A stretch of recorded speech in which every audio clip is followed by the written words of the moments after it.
لوگوں کے گھروں میں wifi net cable system لگا کر ماہانہ پیکج کے پیسے لینے کا حکم۔ آج کل جو wifi net cable system ہے تو اس کا کام کرنا کیسا ہے؟ یعنی لوگوں کے گھروں میں نیٹ کا کنیکشن کر کے پھر ہر ماہ پیکج کے پیسے لینا، آیا پیسہ کاروبار حلال ہے یا حرام؟ یعنی آسان لفظوں میں لوگوں کے گھروں میں وائی فائی لگانا اور پھر اس کے پیسے لینا کیسا ہے؟ واضح ہے کہ جس چیز کا جائز اور ناجائز دونوں طرح استعمال ہو سکتا ہو اس کی خرید و فروخت، سپلائی، ریپیئرنگ وغیرہ جائز ہے۔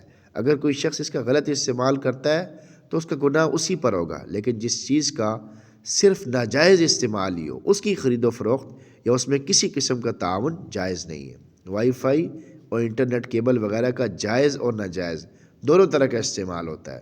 انٹرنیٹ صرف ناجائز پروگرام دیکھنے کے لیے مختص نہیں ہے، بلکہ انٹرنیٹ کے ذریعے بہت سے جائز کام بھی کیے جا سکتے ہیں۔ اس لیے وائی فائی اور انٹرنیٹ کیبل گھروں میں لگانے کا کام کرنا حرام نہیں ہے اور اس کی آمدنی بھی حرام نہیں ہے۔ اگر کوئی شخص اس کا ناجائز استعمال کرتا ہے تو اس کا گناہ اسی غلط استعمال کرنے والے پر ہوگا۔ اللہ تعالی ہمیں سمجھ نصیب فرمائے، آمین۔